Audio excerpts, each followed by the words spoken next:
Welcome to the Author to Authority podcast. Have you heard the term Sparketing?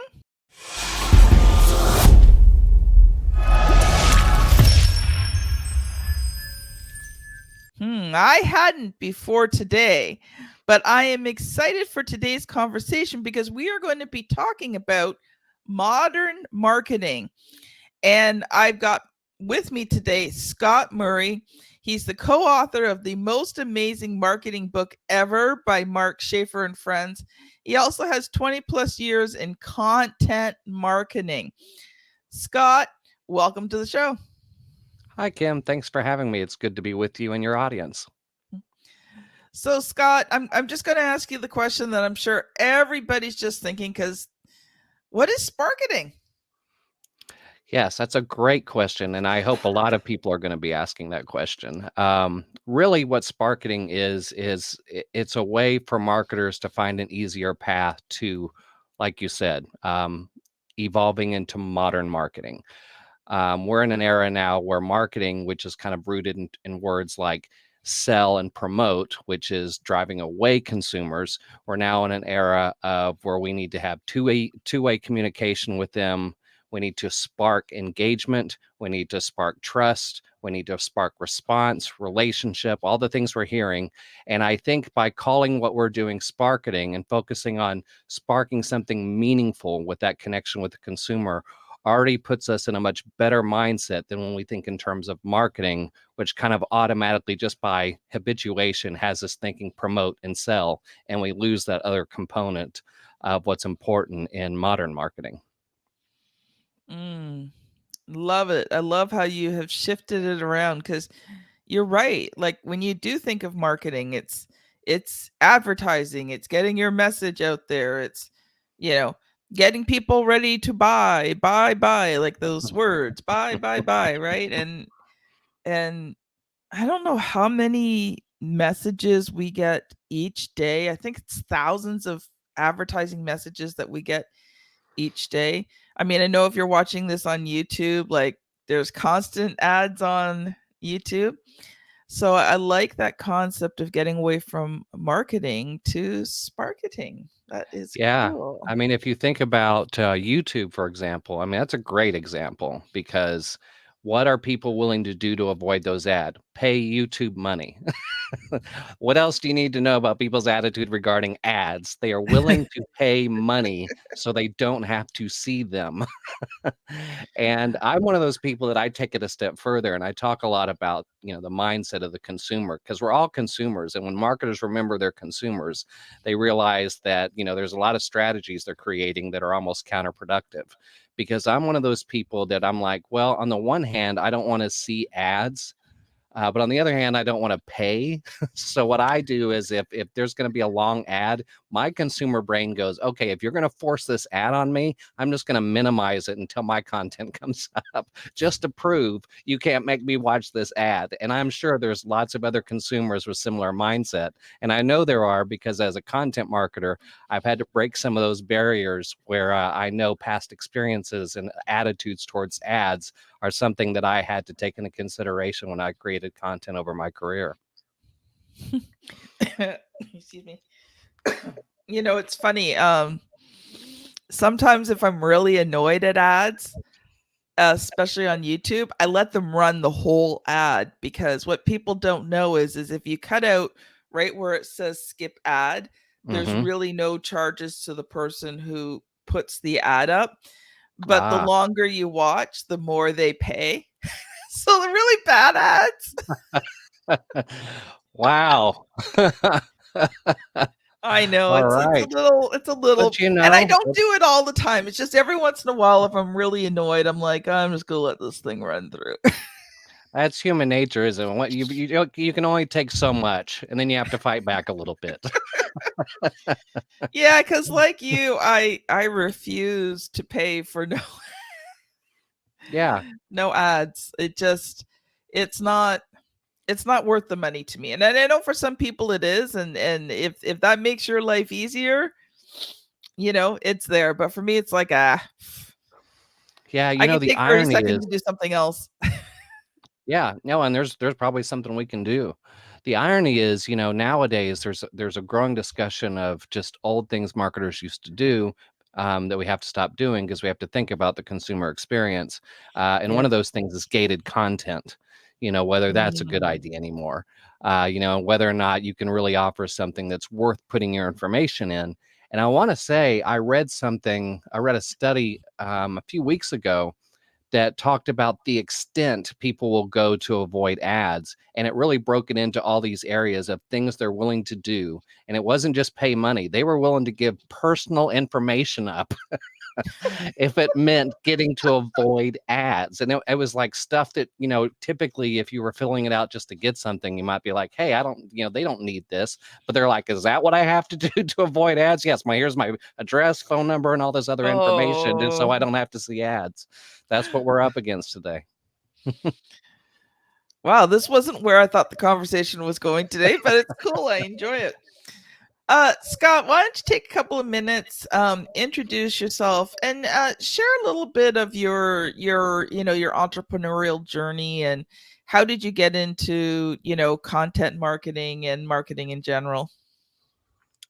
Well, my bachelor's degree was in mass communications, and I was one of those rare college students that never really changed his major. I knew that's what I wanted to do. And one of the things I really liked about that was there were a lot of avenues I could go in my career. In fact, I had this professor that had this poster on her door that said, "What can I do with a mass communications degree?" And it had all of these jobs, and it just filled out the rest of that poster. And I liked that. I liked the versatility of it. And it just kind of inevitably started in TV and video. And to date myself, you want to talk about evolving as a marketer? My class was the last class to do analog video editing. The next year got digital editing, and I had to teach myself that. So that's I've really had to evolve over the years. And really that's been the journey. I've always been very audience focused in my career, and that has been critical. That's allowed me to be able to work in a lot of different industries. It didn't take me long to get to know an industry or a brand, because as long as I got that audience or that consumer, I was able to evolve. And I just evolved with it. It all started with print. And then I got into radio. I did some not helped the NPR affiliate out here in Dallas with on-air fundraising, messaging, and content. And what's interesting about that job was really what kind of turned the tide as far as my focus as a marketer, because all of that messaging that has to emotionally resonate with fundraising now Mm, actually applies to for-profit fundraising, in order for it, or fundraising for-profit businesses, because that's really the key today. So mm, I've just managed to apply that in all areas because it's all involving communication, whether it's copywriting, video, podcasting, social media. And I've been able to do it for a lot of different industries and organizations. But I've also had those experiences where some were willing to evolve with the times and others weren't. And when I started getting into almost a string of a lot of tough experiences for marketers or marketing departments that could not evolve. And I've seen the results of what happens both internally and externally with the business and the consumer when that's not happening. But I was always doing stuff on the side, helping businesses that did want to change, did want to mm, evolve, did want to figure out a path. So it just made sense after a while. Okay, I'm going to step out of the full-time roles and not just focus on that. Now I'm going to spend more time helping those who really want to differentiate themselves, evolve into modern marketing, and make a difference in our very challenging and competitive and overwhelming space. mm. I always think of things that don't change die.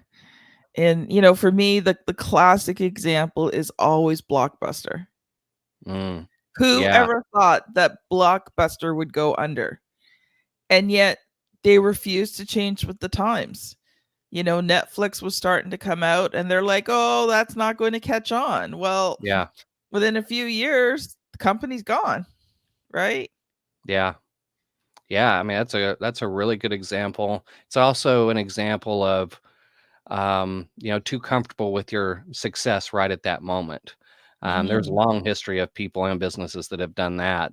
over the years as well. You have to be agile today, that's for sure.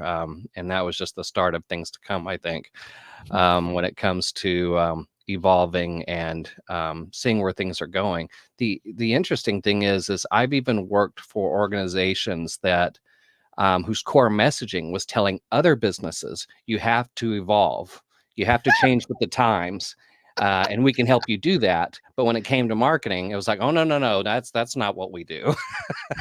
you know, which was always kind of interesting. The other thing that I think with Blockbuster and companies like that, it's also a little harder to evolve, even if you know it's better if you're profitable.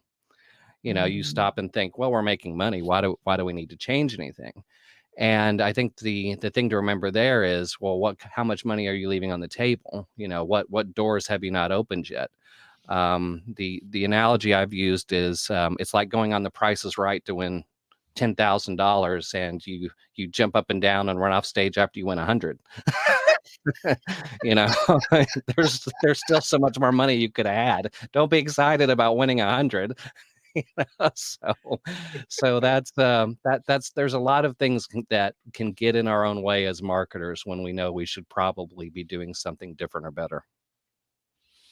I love it. Love it. And just, those little nuggets of truth. Your business has to grow, change, evolve. If it doesn't, you know, you just you fade out. We are going to switch gears in just a moment. Audience, we're going to take a short ad break. I want to encourage you. I have been developing some amazing resources, free resources for you, and you are going to hear about one of them, and then we'll be back to talk more about Sparketing. One of the keys to becoming an author is hiring the right publisher. It's the difference between having a book that converts readers into clients and one that sits unused on a shelf. Check out 7 questions to ask before hiring a publisher. Get it free at authortoauthority.com/publisher. Welcome back. Scott, I am so enjoying today's conversation Me with you. too. I'd love to dive deeper actually into Sparketing, and how does someone or an entrepreneur, like most of my audience is consultants, speakers, professionals, those types of people. How would they implement Sparketing into their businesses? Well, I think the first thing is, I mean, it kind of really depends on where they are right now. Mhm. You have businesses that have not launched a social media presence or a content strategy or an email strategy. So implementing Sparketing is a little bit different there, because then we're going to be looking at opportunities to differentiate themselves in the space. Mhm. Because in all likelihood, their competition is still quote unquote marketing.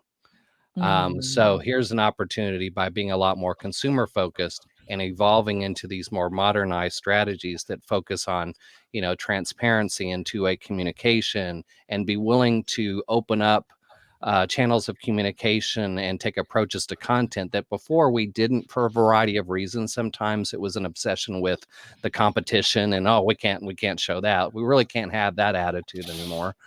And when it comes to evolving, something that's existing, really, I think now, yeah, I mean, depending on the size of the organization, especially, but it's almost like you have to have a good communication, very people focused internal culture. Mhm. Because if you've got good humanized communication and a belief in what you're doing, and everybody's on the same page and what it takes to really help um, everybody in the business help their consumers, well, then you've already taken a good first step. Everybody knows that's the focus. And I think if you've got those things aligned internally, then it's going to be a lot easier to be able to communicate on good humanized emotional levels externally.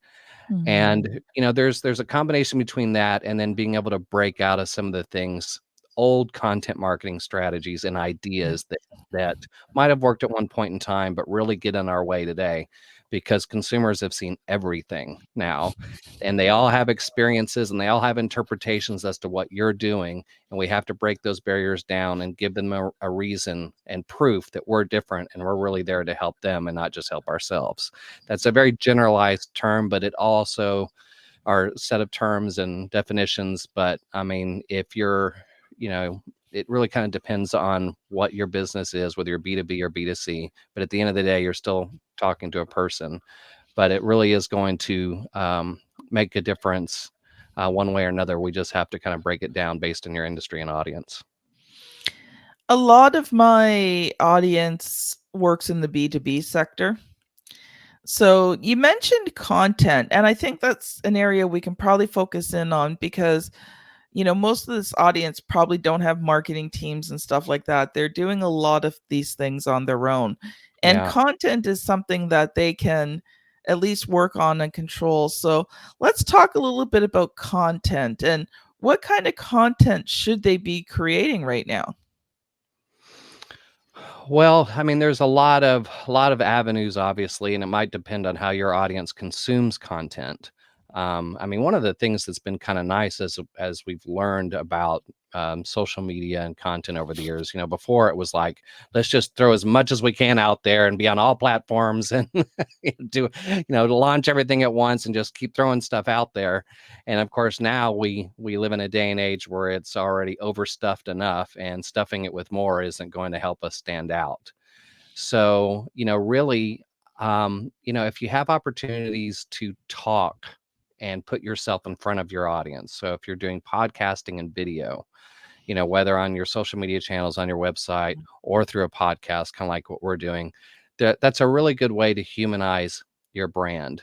People get to see you, hear you, you get a chance to demonstrate your expertise, because sometimes, even in an email, when you are just pretty much putting all your eggs in that basket, you're hoping that however you wrote that email, how you wrote it and how your head is reading those words is how the consumer is going to read those words. Yeah. And that gets very, very tricky. Whereas if you are creating content where people can see or hear you, or even if you have just really good photos on your site that's really of you and your team instead of a bunch of stock photos sometimes, that can make a world of difference. When it comes to blogs, you got to do a lot more with blogs now. The good news is you don't have to produce 25 in a week because you're trying to rank. Now it's about spending more time on one or two and having elements of research and collaboration and things that really stand out. So it's really, all those options are still out there. It's really about changing our approach, because the consumers have seen all of the content that's out there that clearly communicates to them it's meant to help the business, when they're looking for something that is clearly developed to help them. Yeah. You talked about emails, and there's been times I've had to write difficult emails, and I needed to make sure that the tone was good. So a good friend, well, actually my best friend, she's an editor, and she actually helped me in my company she worked. But even before and after that, if I'm writing something and I need to make sure I nail the right tone, I always email it to her first and I get her to read it. So audience, there's a little hint and tip there. If you've got to write difficult emails, get somebody else's perspective. One of the things that I've been working on, that was over the summer, was working with certain specialists to implement some new things in my business, because I could not see the forest for the trees. It's not that I didn't know how to do these things. I can do them. I've taught them. I've helped other people in them. But I realized in my own business, I couldn't see. I didn't know what I didn't know, and I couldn't see the forest for the trees.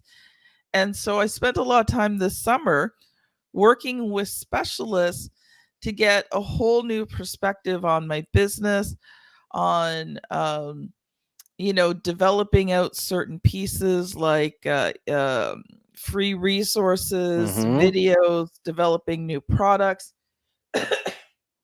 I've had them speaking with my clients so that they can get another perspective on it. And Yeah, sometimes you have to do that in your business. Like, I mean, I've studied marketing for 20 years. Okay, I'm Yeah, not a marketer as per se, but marketing fascinates me, so I yeah. study it, right? And so there's not too many marketing concepts that I at least don't have a good semi-working understanding of. But when you've got to apply it to your own business, Yeah. I mean, I've had a similar journey. And it's interesting. I just came from content marketing world, and I actually went to a session that focused on, marketing yourself. There's a lot of people that are looking for jobs today, especially in the marketing space, and it was all focused on, how to network and the challenges we face. And I thought it was a great observation to say that we spend all of our lives, if you've worked that full-time job, um, you've developed all the right strategies to market other people and businesses, and then for some reason it gets really tough to get out of the mindset of promoting a business or developing content for a business and then have to apply that to yourself. And this has actually been a 2-year journey for me, even to get to where I am now. I should have had a montage of the different variations my website has taken in the last 2 years. It was like, oh my gosh, what is he now? It's true. But I had to, and I'd say I'm still kind of fine tuning some of it, because when I pitched myself for full-time jobs, the thing was, well, I'm kind of a content specialist. mm, I can apply these beneficial and powerful things to all types of content. And I almost, when I first started, tried to promote myself the exact same way, say I can help you do this in anything. The problem is, it's really not focused enough for someone who really needs a specific thing. Plus, there's a lot of people that offer that sort of stuff. So I had to go in and figure out, okay, instead of saying I can do all this stuff, what has been the number one thing that was key to success in all of those jobs, even if it was in different types of content industries and copy and all that stuff? What is that number? What was the differentiator? What was the thing that I brought to the table that was unique? And it took me a while to kind of break that down in a way that was easy, but it really was communication. It went back to communication. I knew how to get in the shoes or the hearts and minds of the consumer and figure out ways to write and produce things that was going to that would connect with them in a meaningful and impactful way. And then I had to come up with, all right, how do I say that? And how do I say it in a way that people care? Because, communication consultant isn't going to excite anybody. no. So it's been a journey, but I think it's healthy. I talk to business people that have gone through very similar journeys, and at the end of the day, it's just part of it, and it's okay to get things wrong and experiment along the way until you figure it out. And then once you figure it out, you're on your way and you're glad you fought through it. When you were talking about that, um, one of the things I did, and you'll see if you're watching this on the video, beside my name, it says the extraordinary word ninja. Now, there was two reasons for that. First, it caused me to stand out, but actually, there's three things. The second thing was everyone goes, "What's a word ninja?" Hmm. Third, they won't remember my name, but they'll remember that I'm the word ninja. Right. So, um, I think you need to call yourself a Sparketing specialist. Yeah. Scott Murray, the I can't say it today. Anyway, because I think that would create curiosity. People are like, "What's Sparketing?" Right? Like, Yeah.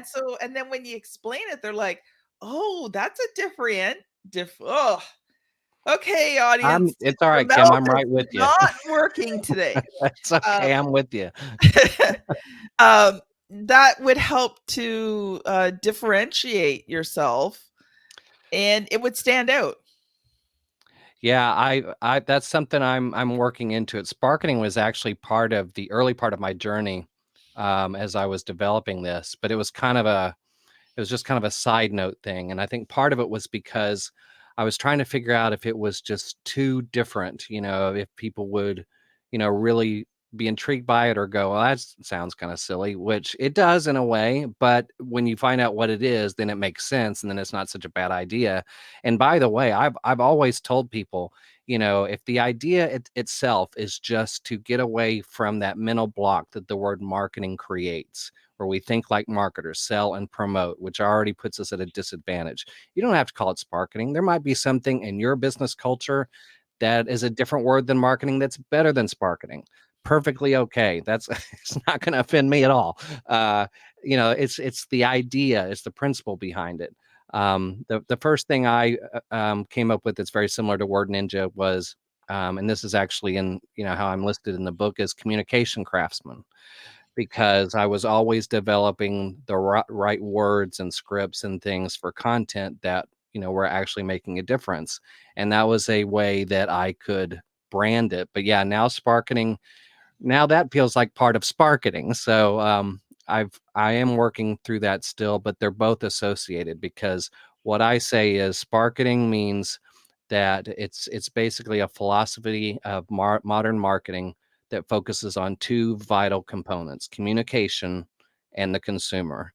So those are, they're related, but I will be completely honest with you, I'm still kind of working around the edges for kind of laying it out as how that relates to me. I'm still on that journey, but I'm in a lot better place than I was now. We had this interview 2 years ago. Uh, who knows what I would have been saying? It would have been a lot of the same things. It just wouldn't be nearly as concise, and some of the terminology might be different, but I would have still been talking about communication and consumers. Scott, I'm so glad you said that because I've been a publisher for, well, officially 7 years, but I've been ghostwriting for 8 years. Oh, And it has been an evolution. It has been a process. Um, even coming up with author to authority, that took quite a bit of time. I'm And sure. and just in the last actually couple, well, okay, audience for you, because we're recording this in October, or you're going to be listening to this in November. So this would have been September, back in September. Um, I had a major sort of epiphany, breakthrough, moment of genius in terms of explaining the business. It's going to become my keynote speech. Like, it was just this massive, and I'm 8 years in. And sometimes these things take time to develop. The extraordinary word ninja didn't come overnight. That took almost Yeah. a year. Yeah. That it took almost a year for me to find that right title that I could own, that I Yeah. could just really own and dig into and use and feel comfortable with. So, audience, these things don't always happen overnight. And Sometimes it that's happens okay. over years. Yeah, and that's okay, because the thing, and I'll be honest with you, I've had moments where I thought, I'm not going to figure this out, or people people aren't going to care about this, all that, that imposter syndrome that's so prevalent. But the thing that kept me driving towards it was, I know I've already proven to myself that I can help people, and I believe in my Mm. genuine passion to learn and then go help those who haven't had a chance to tap into some of these things. I have a genuine passion for that, and I know that the struggle is just part of the journey. I'm a big Phoenix Suns fan, and their former coach used to say that all your hopes and dreams are on the other side of hard. And I know that when I reach the point where I'm trying to be, I'm going to look back on all these struggles and go, "Whew, I am so glad I didn't give up on this, because look where I am today." And I even had this, you talk about your journey, especially as it relates to content. I just changed my podcast.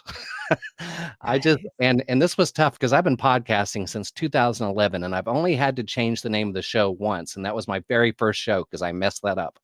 But this time, when I launched my personal brand and decided to do this on my own, I had an interview show, and then I had this like mini podcast where I would highlight insights from around the web and have a chance to talk about it and highlight other people, other sparketers, as I would say. um and I just felt like, I'm not doing enough that's different. Mm. because that's been a big thing that I've been able to do with content is really kind of differentiate, put a creative spin on it to help the organization stand out. And I'm like, why can't I do that with the marketing podcast? And now I have the Sparketing podcast, which is only 4 episodes in, and it's a completely different format. It's 3 segments. It's a lot more, it's got a lot more voices in it and creativity in it. And I could sit here and kick myself and go, why didn't I just do that in the first place? Especially since I was already thinking about Sparketing. But I look back on it and I'm like, well, but you know what? The only way, and I love doing this show now versus, and I like doing the other show, but I love doing this one.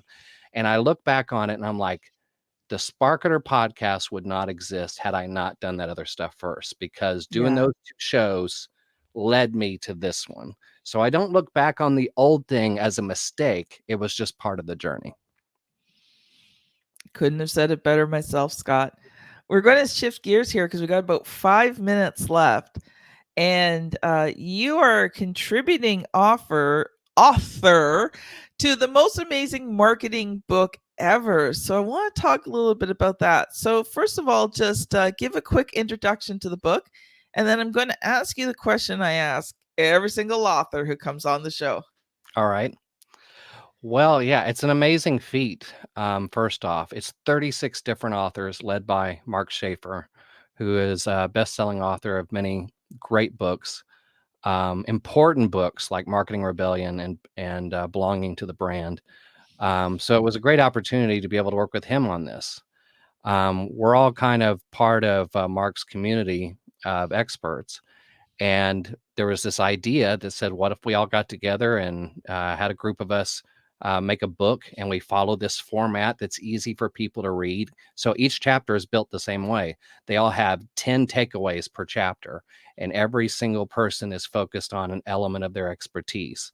And it's well, laid out. It's very methodical in how it's laid out, but you get those 10 takeaways every single chapter, which is great, because I'm sure this is true of me, and I'm sure it's true of you, Kim. I've read a marketing book, closed, and thought, what did I come away with?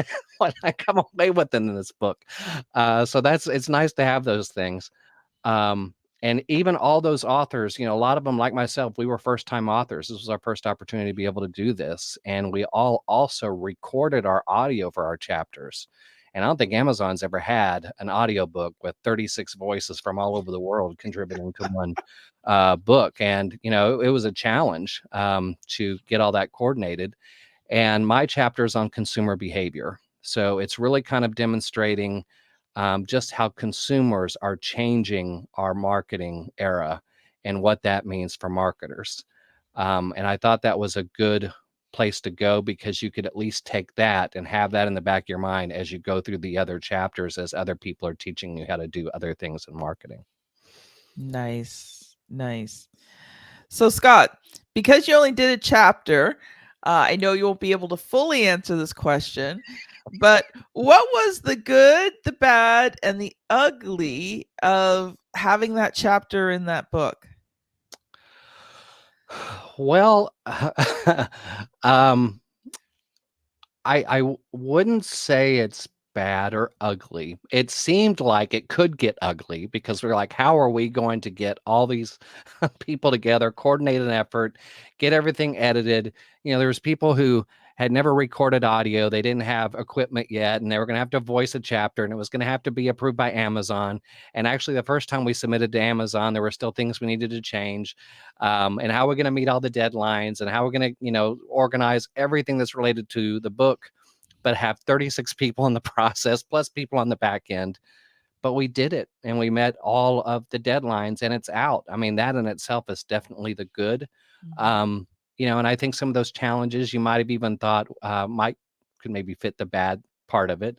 But the good news is the bad and the ugly, or the more challenging, chaotic components of it, as we were just saying, Kim, part of the journey, it didn't stop us. And now we can look back on it and say, we're so glad we fought through the bad and the ugly, because now the book is out and everybody can be proud of it.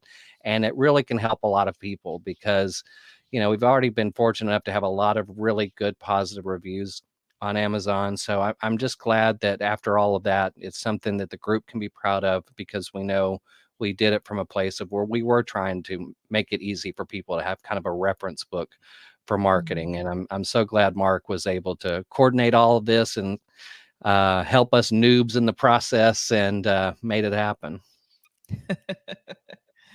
Yeah, one of the things we do at RTA Publishing is we manage those projects to create those types of books.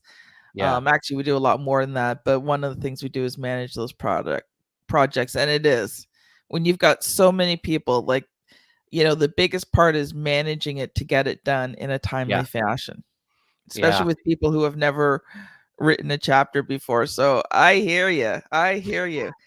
Well, we are out of time, Scott. So I would love for you, you've got about 30 seconds to give a final thought and then share how people can connect with you if they've really enjoyed today's episode. Well, I appreciate the opportunity to talk with you and your audience about Sparketing today. So thank you so much for having me here. My closing thought is, you know, there are a lot of really powerful ways you can differentiate yourself today, even though it's overwhelming, part of the journey, even though it's overwhelming, even though there's a lot of clutter out there, and even though it may feel like you can't go out there and really connect with people, you can. You just have to be willing to kind of think about marketing in a different way. And if you start with the consumer in a way to connect with them in a meaningful way, you're already off to a good start. And I talk about that on my site, which is scottmurrayonline.com. And my podcast actually just launched its own website, which is sparketerpodcast.com. And there's a lot of great voices on that show, people who I would call sparketers, a lot of the experts you've probably heard. And you really get a lot of insights in one show. And I try to keep it at an hour or less. And you hear lots of different voices and insights about modern marketing. And I hope you have a chance to give it a listen. And by all means, tell me what you think. That is awesome, Scott. If you've enjoyed this episode, then I would love for you, if you're on YouTube, check out the thumbnail here on the screen. And you can go back, if you're on the podcast app, just a couple of episodes back to Bruce Shear, who is actually also in the Most Amazing Marketer book. And Bruce talks about your book as a targeted marketing tool. Thank you so much for listening, and we will see you on the very next episode. Bye now.